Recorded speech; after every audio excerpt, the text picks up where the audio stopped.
Your Excellency Dr. William Samoei Ruto, President of the Republic of Kenya, Your Excellency Paula Narvaez, President of the United Nations Economic and Social Council, Ms. Inga Anderson, Executive Director of the United Nations Environment Programme, Her Excellency Laila Ben-Ali, President of UNEA in its 6th session, esteemed heads of state and government, Dr. Tedros Ghebreyesus, Director General of the World Health Organization, Excellencies, distinguished guests, ladies and gentlemen.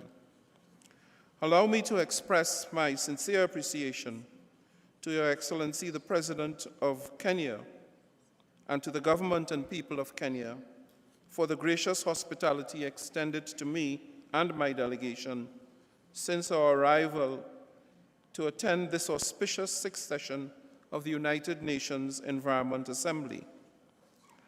I would like also to congratulate Madam President of the Assembly, Your Excellency Laila Ben-Ali, the Minister of Energy, Transition, Sustainable Development of the Kingdom of Morocco, for her steadfast leadership as President of the Assembly in advancing the pivotal discussions on the agenda.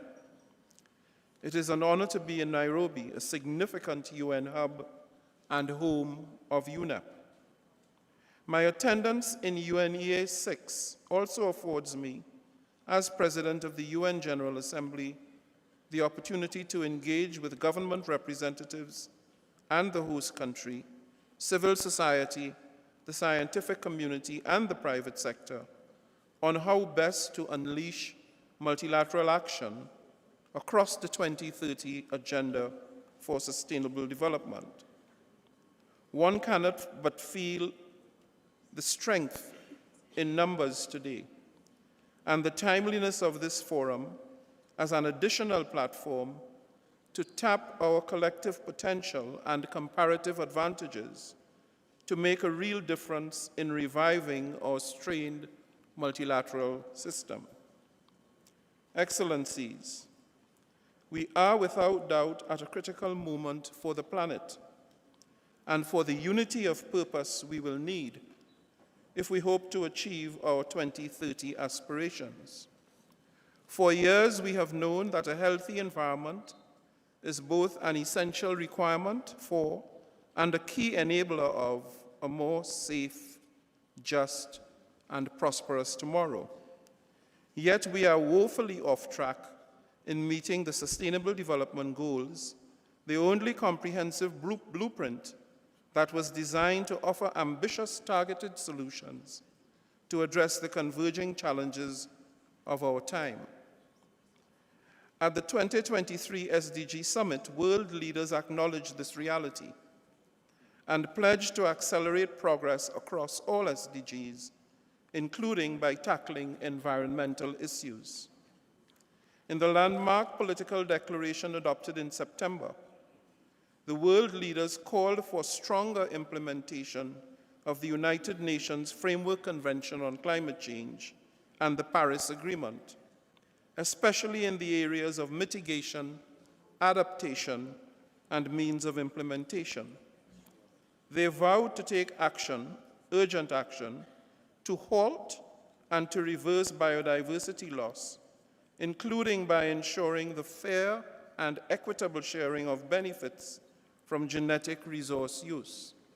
And importantly, they acknowledged the serious threats posed by plastic, air, and chemical pollution, expressing firm support for an internationally, legally binding instrument on plastic pollution. This is groundbreaking work that is already underway and making history here in Nairobi. As the world's Parliament on the Environment, the United Nations Environment Assembly is supremely well placed to advance these priorities and to bring about the tangible, integrated results we urgently need across the sustainable development continuum. As the international community, we must move the dial because the current trajectory is not ideal, to say the least. The global temperature has risen 1.5 degrees over a 12-month period, for the first time on record. Plastic particulates have been found in every ecosystem on the planet. As UNEP and others conducting research have long warned, if we do nothing, the volume of plastic production will continue to spiral out of control, and by 2050 there will be more plastic in the oceans than fish. And biodiversity is degrading at the fastest rate in history, while air, water, and land pollution are causing 9 million premature deaths each year. I repeat, 9 million premature deaths each year.